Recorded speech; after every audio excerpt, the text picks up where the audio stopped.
Shalom saudara-saudari, dimanapun Anda berada, salam sukacita selalu dari channel ini, Panggilan Iman. Dan saat ini kebenaran firman Tuhan yang saya mau bagikan membahas tentang dalam kesesakan Tuhan di pihakku. Sama-sama yuk kita katakan, dalam kesesakan Tuhan Yesus Kristus di pihakku. Amin. Tahukah saudara bahwa hidup ini tidak lepas dengan namanya pergumulan, tidak lepas dengan namanya tantangan atau hambatan, baik dalam keluarga, baik dalam pekerjaan, baik dalam masalah ekonomi, baik dalam masalah pelayanan, yaitu di gereja atau di mana saja, pasti ada namanya tantangan. Bahkan seringkali di sekeliling kita bisa saja tidak suka dengan kita atau meremehkan kita atau menghina atau mau menjatuhkan kita supaya kita terhempas. Begitu banyak tantangan atau masalah yang kita hadapi.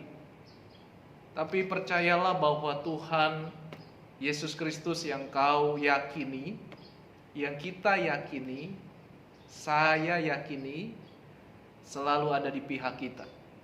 Kalau Tuhan di pihak kita, siapakah lawan kita?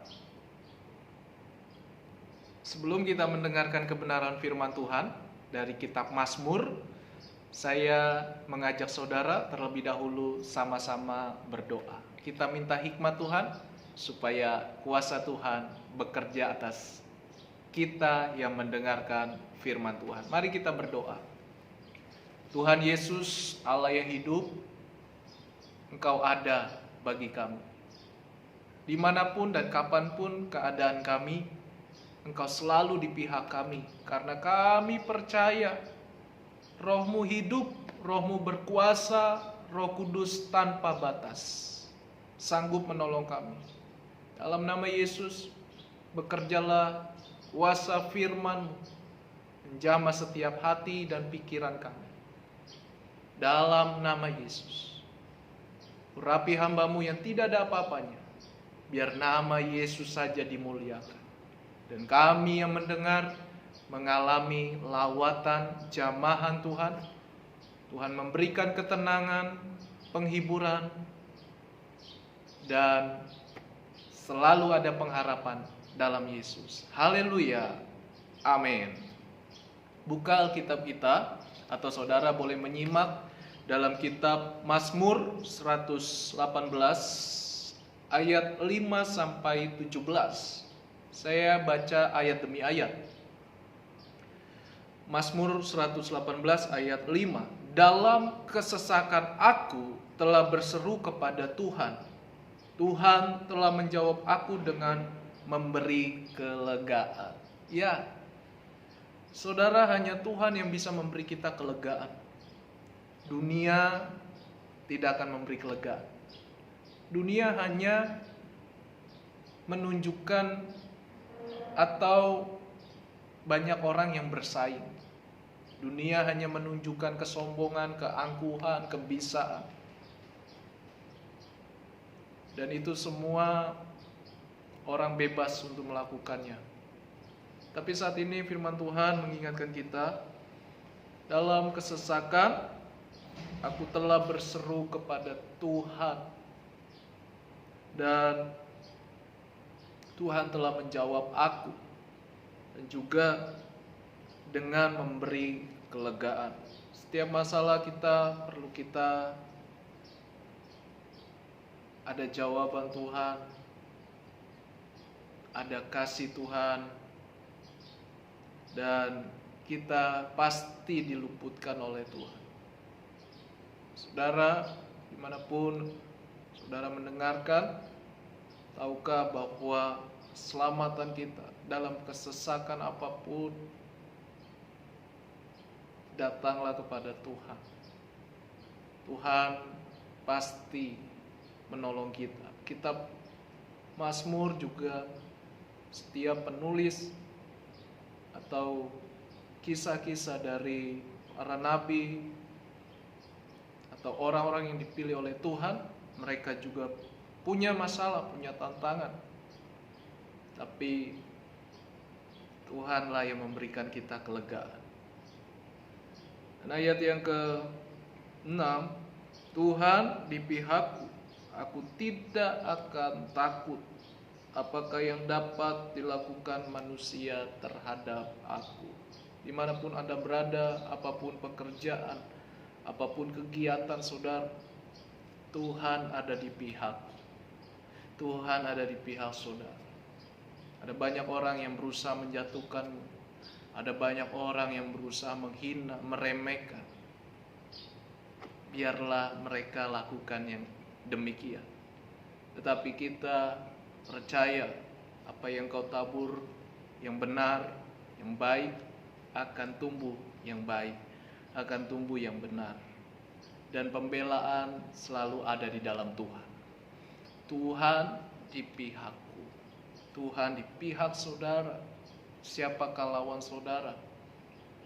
Sekali lagi, Mazmur mengingatkan kita seperti Raja Daud, raja, tetapi banyak orang, rakyat tidak pernah puas. Rakyat hendak melontari dia, melempari dengan batu karena kepemimpinan Daud gagal. Tetapi Tuhan mengasihi Daud karena Daud mengasihi Tuhan. Daud melekat dengan Tuhan. Daud cinta akan Tuhan. Mengikut Tuhan bukan sekedar beragama Kristen. Mengikut Tuhan harus dari hatimu, dari iman, dengan segenap kehidupanmu. Ayat yang selanjutnya, ayat 7, Tuhan di pihakku, menolong aku. Aku akan memandang rendah mereka yang membenci aku. Artinya bahwa orang-orang yang sombong, orang-orang yang merasa dirinya hebat atau lawan kita, salah satunya yaitu Raja Daud menulis atau mengkisahkan hidupnya ketika dia ada di dalam Kristus. Dan dia berkata, saya anggap rendah. Artinya biarlah, nanti Tuhan ada waktunya. Tuhan pasti membela Daud, membela saudara, dan membela saya. Ada waktunya. Biarkan orang berbuat apapun terhadap diriku, terhadap dirimu. Tuhan yang bela. Anggap saja itu hanya angin lalu. Sekalipun sulit, sekalipun rumit, tapi anggap saja itu angin lalu. Karena Tuhan melihat saudara, Tuhan melihat kesungguhan saudara. Selanjutnya dikatakan lagi, lebih baik berlindung pada Tuhan daripada percaya kepada manusia. Maksudnya adalah orang atau diri kita jangan hanya fokus kepada orang itu. Atau lebih bahayanya lagi, kita jadi penjilat atau tanda kutip cari muka. Itu bukan berasal dari Tuhan. Orang yang penjilat, orang yang cari muka, itu bertahannya sementara, tapi akibatnya selamanya. Nah, saudara, dikatakan di sini lebih baik berlindung pada Tuhan. Ya, artinya segenap hidup kita hanyalah bergantung pada Tuhan saja. Bukan berarti kita tidak percaya dengan orang lain. Kita butuh orang saling menolong, saling melengkapi. Tetapi hatimu jangan menjadi hasrat, hatimu jangan condong, hatimu jangan terpengaruh karena dia hebat, dia kaya, dia bisa lakukan ini dan itu. Tapi kalau untuk belajar, untuk melihat pengalamannya, silakan. Tapi jangan bergantung sepenuhnya kepada orang tersebut, karena engkau pasti akan kecewa. Nah saudara, ayat yang ke-9 dikatakan, lebih baik berlindung pada Tuhan daripada percaya kepada para bangsawan. Ya, para bangsawan menunjukkan orang-orang hebat. Yang tadi saya sudah katakan, saudara jangan bergantung kepada beliau, kepada orang-orang yang tanda kutip punya nama, punya kekuasaan. Karena suatu saat engkau pasti bisa kecewa. Tetapi belajar dari pengalaman, lihat dari pengalaman hidupnya. Ada hal-hal baik kita bisa teladani, tapi hal-hal yang tidak baik kita tidak teladani. Dan saat ini lebih baik berlindung pada Tuhan. Ya, Tuhan itu tanpa batas, Tuhan itu maha kuasa. Tuhan bisa lakukan apapun yang kita tidak duga, asalkan kita mau sungguh-sungguh dan setia kepada Tuhan. Ayat 10, segala bangsa mengelilingi aku, demi Tuhan sesungguhnya aku pukul mereka mundur. Demi Tuhan berbicara bukan sumpah, tetapi iman kepada Tuhan, yakin kepada Tuhan. Apapun persoalanmu, seperti Raja Daud, salah satu dari penulis di kitab Mazmur ini, demi Tuhan artinya beriman, setia, tidak mau diombang-ambing kian kemari, tidak mau jauh dari Tuhan, justru makin melekat dengan Tuhan. Ayat 11, mereka mengelilingi aku, ya mengelilingi aku. Demi nama Tuhan sesungguhnya aku pukul mereka mundur. Ujung-ujungnya lawannya akan kalah. Ujung-ujungnya saudara yang meremehkan, menghina, menjatuhkan, ujung-ujungnya dia akan rugi, kalah sendiri, karena Tuhan bela saudara. Karena Tuhan ada di pihak saudara. Dalam kesesakan apapun, Tuhan ada di pihak saudara. Jangan mundur, jangan menyerah. Apalagi saudara putus asa, depresi, bunuh diri lagi. Itu bukan jalan. Itu bukan jalan keluar. Tetapi bergantung pada Tuhan, minta hikmat, cari solusi. Tuhan pasti buka jalan. Tuhan pasti membela setiap kesesakan saudara. Ayat yang ke-12, mereka mengelilingi aku seperti lebah, mereka menyala-nyala seperti api duri. Demi nama Tuhan sesungguhnya aku pukul mereka mundur. Lihat, orang-orang yang membenci, orang-orang yang tidak suka dengan diri kita, karena kita ditolong Tuhan, karena kita dipakai Tuhan, karena kita diangkat oleh, misalkan dalam perusahaan, diangkat oleh bos, jabatan kita diangkat, pasti banyak orang yang mau menjatuhkan kita. Itu contoh kecilnya. Tetapi saudara, lihat mereka seperti lebah. Ya, mereka menyala-nyala seperti api duri. Wow, sudah api, duri lagi. Itu artinya betapa mengerikan, betapa panas. Orang yang pasti yang tidak suka dengan saudara, benci hidup saudara. Karena saudara adalah orang yang berbeda, orang yang berpengaruh, orang yang punya begitu banyak karunia atau talenta atau kebiasaan. Pasti di sekitarmu akan menjatuhkan, akan menghina, meremehkan. Tetapi ingat, dalam kesesakanmu, Tuhan di pihak. Tuhan di pihakku. Tuhan di pihak saudara. Tuhan di pihak penulis pemazmur. Dan ayat yang selanjutnya, aku ditolak dengan hebat sampai jatuh. Ya, artinya tidak ada lagi keyakinan, tidak ada lagi pengharapan, tidak ada lagi, ya sepertinya sudah buntu, sudah tertutup. Tetapi sesungguhnya lihat, aku ditolak dengan hebat sampai jatuh, tetapi Tuhan menolong aku. Pada waktu itu Daud memimpin sebagai raja, tetapi karena musuh merampas ada suatu nama daerah atau tanah oleh musuhnya, sehingga rakyat mau membunuh Daud. Tetapi Tuhan melihat Daud, Tuhan mengasihi Daud. Karena Daud mengasihi Tuhan. Kembali lagi ke situ. Akhirnya Tuhan melindungi Daud dimanapun Daud berada. Belum lagi pamannya Saul yang benci, geram karena sudah ada pembedaan. Akhirnya Saul dikuasai roh jahat, mau membunuh Daud. Tetapi Tuhan lagi melindungi, meluputi dari serangan apapun. Jadi saudara, dalam hal ini kita belajar supaya kita tetap bergantung pada Tuhan. Apapun kondisi kita, baik senang, baik dalam hal kekurangan, dalam hal penderitaan, tetap lihat hati imanmu, pikiranmu, pandang Tuhan, andalkan Tuhan.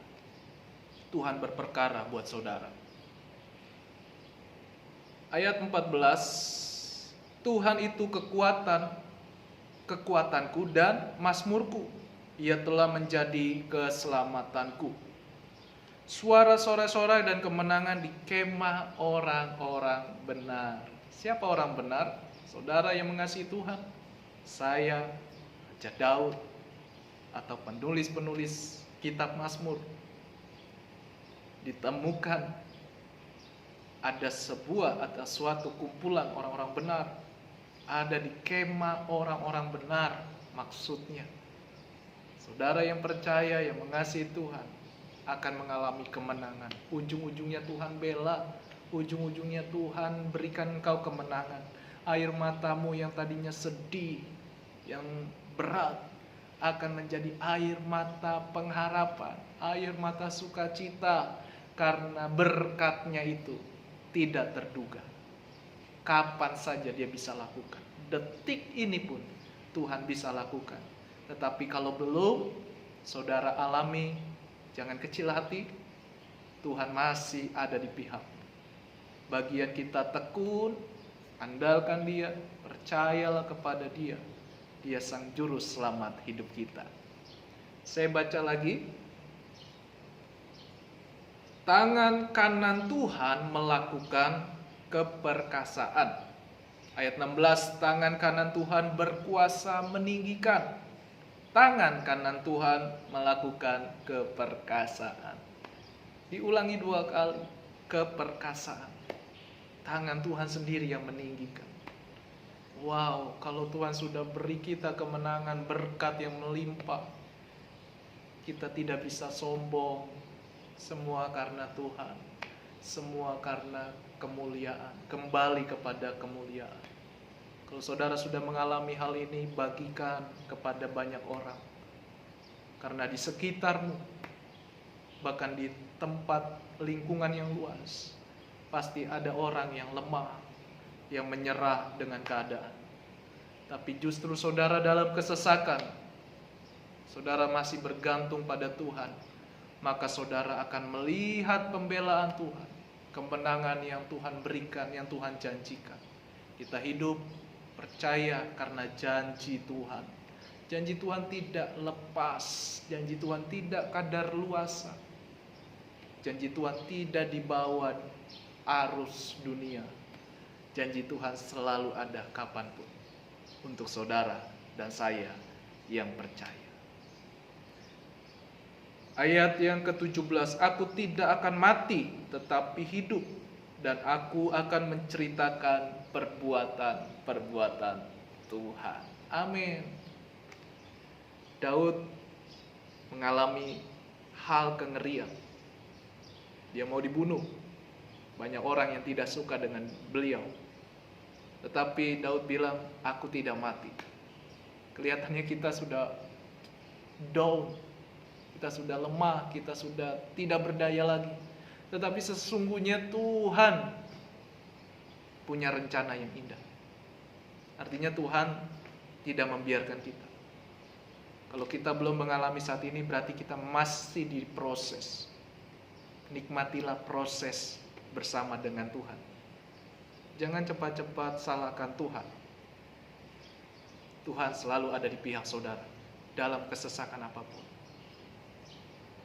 Apapun masalah kita, kesulitan kita, satu hal yang saya mau ingatkan, kita punya Tuhan yang sama, Tuhan yang esa. Dalam nama Bapa di sorga, artinya pemilik semuanya, menciptakan semuanya. Dan Tuhan Yesus juga Roh Kudus, Roh Allah yang menuntun kita, menerangi pikiran dan hati kita sesuai dengan kebenaran firman. Kita tidak sempurna, kita tidak maha kuasa. Hanya Dia yang sempurna, hanya Dia yang maha kuasa. Andalkan Dia selalu dalam hidup kita. Dan Yesus memberkati kita semua. Segala jerih payahmu tidak ada yang sia-sia. Dalam kesesakan, ingat, Tuhan di pihakmu. Tuhan di pihak saya dan saudara. Katakan sama-sama, Tuhan di pihakku. Mari kita berdoa untuk mengakhiri kebenaran firman Tuhan ini. Haleluya. Tuhan, terima kasih. Dalam kesesakan kami masih bisa lihat Tuhan. Iman kami, pikiran kami masih memandang Tuhan. Tuhan sanggup buka jalan, buka pintu gerbang berkat. Apapun kesulitan kami, Tuhan mengingatkan kami dalam kesesakan, Engkau selalu ada di pihak kami. Terpuji nama-Mu Tuhan, dalam nama Yesus. Segala jerih payah kami, perjuangan kami, ketekunan kami pasti membuahkan hasil. Pasti nama Tuhan dimuliakan. Lawan-lawan kami tidak berdaya. Hai roh jahat, kuasa setan, apapun namanya, keinginan daging, di dalam nama Yesus, nama yang memberi kemenangan, sehingga kami tidak mundur, tapi kami memukul mereka dengan mundur, karena nama Tuhan Yesus Kristus. Terima kasih Bapa, terpuji nama-Mu kekal selamanya. Dalam nama Yesus, haleluya, amin, amin, amin. Tuhan memberkati kita semua. Semangat selalu menjalani hidup ini dimanapun Anda berada, apapun yang saudara alami dalam kesesakan. Ingat, Tuhan selalu di pihak kita. Haleluya, Tuhan Yesus memberkati.